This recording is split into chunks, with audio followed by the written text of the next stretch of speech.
বন্ধুসকল মই আজি আহিলোঁ মেঘালয়ৰ শ্বিলঙৰ নাৰ্টিয়াং। এই নাৰ্টিয়াঙতে আছে এইবিলাক মনলিথ বুলি কোৱা হয়। নাৰ্টিং জেণ্টিয়া যেতিয়া কিংডম আছিলে, যেতিয়া জেণ্টিয়াৰ ৰাজত্ব চলিছিলে জেণ্টিয়া ট্ৰাইবছৰ, সেইখিনি সময়ত এইবিলাক শিলা স্থাপন কৰা হৈছিলে। ওখকৈ আৰু এনেকৈ পথালিকৈ আছে।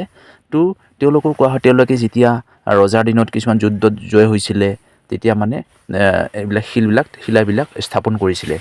আৰু তেওঁলোকে যেতিয়া তেওঁলোকৰ হিষ্ট্ৰিকেল কিছুমান কাম কৰিছিলে, তেওঁলোকৰ কিছুমান ঐতিহাসিক কিছুমান কাম কৰিছিলে, সেইবিলাকৰো তেওঁলোকে ইতিহাস হিচাপে, তেওঁলোকৰ চিহ্ন হিচাপে এইবিলাক শিলাবিলাক স্থাপন কৰিছিলে।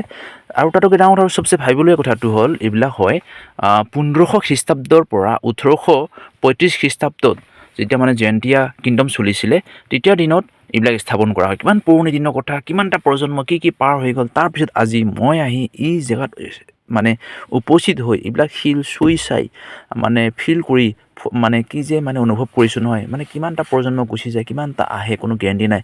কালি পৰহি মই গুচি যাম, এনেকুৱা কোনোবা আৰু আহি চাব, কিবা এটা বেলেগ ধৰণৰ ফিল, বেলেগ ধৰণৰ এটা অনুভৱ হয় বস্তুবিলাক।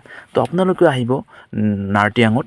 আৰু এই নাৰ্টিয়াঙতে আমাৰ জেণ্টিয়া এনেকৈ শিলাবিলাক স্থাপন কৰা হৈছে। ইয়াতে তেওঁলোকৰ ভিক্টৰী বা তেওঁলোকৰ ঐতিহাসিক বিজয়, যুদ্ধত জয়, ঐতিহাসিক কিছুমান কৰ্ম, কিছুমান কাম আৰু প্ৰতীক চিহ্ন হিচাপে তেওঁলোকে এইবিলাক শিলা স্থাপন কৰিছিলে। ইয়াতে সৰ্ববৃহৎ উচ্চতাৰ শিল এটা আছে বুলি কৈছে। সেইটো হ'ল 26 ফুট ওখ হয়, বা তাতকৈ অলপ বেছি হ'ব পাৰে।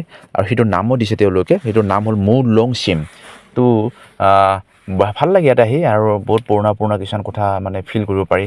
ৰজাৰ দিনৰ কথা, তেতিয়া খ্ৰীষ্টাব্দৰ কথা, যিবিলাক 1500 বা 1800 খ্ৰীষ্টাব্দৰ তেতিয়াৰ কথাবিলাক কেনেকুৱা আছিলে, কি আছিলে, জেণ্টিয়াৰ ৰাজত্ব চলিছিলে, ৰজা আছিলে তেওঁলোকৰ। তো ৰজা শাসনৰ দিনত এইবিলাক স্থাপন কৰিছিলে। ভাল লাগিলে আহি, বহুত পুৰণি কথা। আৰু শিলবিলাক চাই এনেকুৱা লাগিছে যেন মই কিবা এটা অনুভৱ কৰিছোঁ আহি। শিলবিলাক চুই চাইছোঁ, ভাল লাগিছে। বহুত পুৰণি দিনৰ কথা। তো ভাল লাগে নিশ্চয়। আপোনালোকে আহিব নাৰ্টিয়াঙত।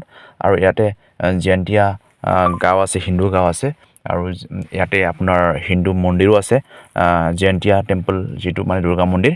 তাতো আপোনালোকে ইয়াতে আহি পেলাই পূজা অৰ্চনা কৰিব পাৰিব বা মন্দিৰত যাব পাৰিব। ওচৰতে হয় ইয়াৰে।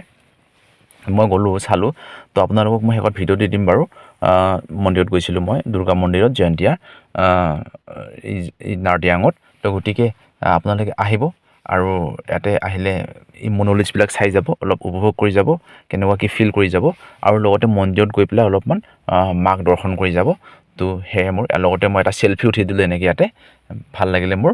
তো আপোনালোকে আহিব। এইটো এনেকুৱা এটা শিল আছে, পথালিকৈও আছে, বহুত কিছুমান প্ৰতীক চিহ্ন তেওঁলোকৰ। তো এনেকুৱা পথালিকৈ আৰু ওখকৈ শিলবিলাক আছে।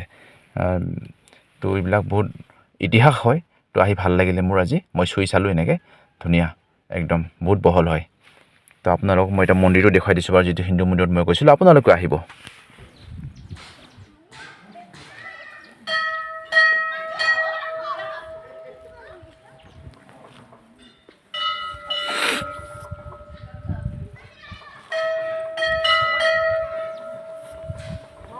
বন্ধুসকল, তো ভিডিঅ'টো আজিলৈ মই ইমানতে সামৰোঁ। অন্য এটা ভিডিঅ'ত নিশ্চয় লগ পাম, আৰু লগ পোৱাৰ আশাৰে আজিলৈ আহিলোঁ। ধন্যবাদ, বাই বাই।